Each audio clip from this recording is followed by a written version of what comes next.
Welcome to the promised hand care video that we spoke about yesterday in the RH10 Fitness News. I'm going to give you guys a rundown as the best way to avoid ripping your hands and then what to do when that inevitably happens, because it probably still will. First and foremost, ripping your hands happens because you move your hands on the pull-up bar. So if this is my pull-up bar here, my hand goes on. As I start doing that kipping movement, I get some rotation here through my hand, and that ultimately causes your hands to tear, right? So first and foremost, the things we can do is make sure that we've got no hard, dead skin on my hands. I've done mine fairly recently, but you can still see that there's a little bit of dead skin just here. So we could use like a pumice stone to get rid of that. Or we can use the little hand razors that we sell here, and you just gently drag this over that skin, there you go. And it's that hard, crusty stuff that we don't want on our hands, because that's got no flex in it whatsoever, okay? So just gently we're trying to remove that. It can be done easier after your hands are hot and wet, maybe after a shower or bath, or if you just soak them for a little bit. I actually personally like to do them when they're cold and dry, because I find that it drags it off better. You can do your whole hand up in the fingers as well, but that's gonna be step one. Step number two is going to be setting you up so that you don't rip when you're on the bar, right? So I'm going to go for a little walk here, going to come and have a little look at a pull-up bar. I'm going to go right down the other end of the gym so that I don't have to jump to do all the demos. And I'm going to grab some of this stuff because it's super important. So, we've got our pull-up bar here, right? A couple of things we need to avoid. Number one is hanging from our fingertips just here, right? This is not where you want to be, okay? We want to get up and onto the bar so my knuckles are pointing up towards the ceiling, so that my wrist is hanging down and I've got the ability to move from my wrist rather than rotating with my hand, okay? Thing number two, I want to make sure I've got loads of chalk on my hands, like proper chalk, so that when I'm up here, I've got a decent solid dry bar to grip onto. Sweaty hands mean slippery hands, right? So we want to have lots of chalk on there so that we can hang and then do all our moving from our wrist without our fingers sliding around the bar as we go. Let's go for a little walk back. You'll notice a bunch of us in the gym, particularly the staff, all using these gymnastics grips. And you're thinking, well, haven't seen Sam or Rob or whoever rip in a long time. Have seen them using some of these things, so this must be the key to not ripping your hands. And actually, no. First and foremost, it's about developing your grip strength and your hollow or your disc shapes and your arch shapes on the rig so that your hands aren't moving around as you do those, okay? Putting a piece of material between you and the bar makes it A, fatter and therefore harder to hold on to, and B, more slippery, right? So it's gonna make it worse, not better initially. You want to build up your ability to find those shapes on the rig and spend time hanging onto the rig, get stronger, get better at hanging, get better at finding those shapes, so that when we go to using grips later, and I'll discuss that in a second, you've got enough capacity to hang on to that pull-up bar for long enough that you're not just sliding around.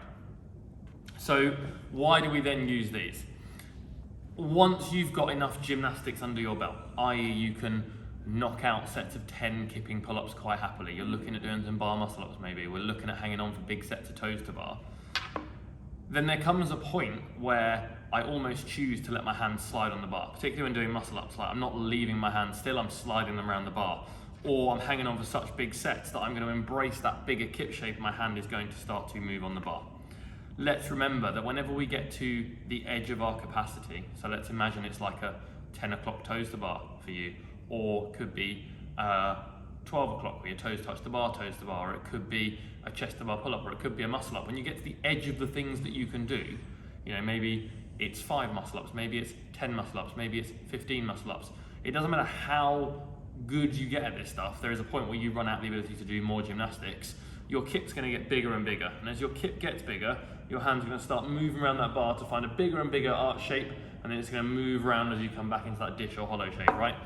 Once you get to that point where you've got 10 or so kipping pull-ups, a bunch of toes to bar putting together, then we start leaning into that movement on the rig to find those bigger shapes. And that's when I want to cover up my hand, right? And there's two basic types of grips you can use. There's ones with finger holes and there's one without, right? If you're new to grips, get ones with finger holes because they're not gonna move on your hand, right? They're not gonna suddenly be over here when you jump on the rig, or they're gonna be over here when you jump on the rig. You know where they're gonna be because you've got finger holes holding them in.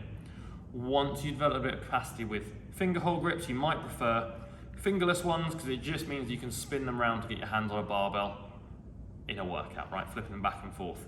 The challenge with these is that when I jump up, sometimes they sit here, sometimes they sit here, sometimes they sit in the middle of my hand. And it shouldn't really matter because a grip is not trying to protect that part of your hand, right? So if that's where you're ripping, grips are already not the solution, okay? Grips are designed to protect this bit of your hand, which if you get your hand up and round that bar, as we demoed over there, is the bit that's gonna be ripping anyway, okay? And that's when grips start to have a real purpose.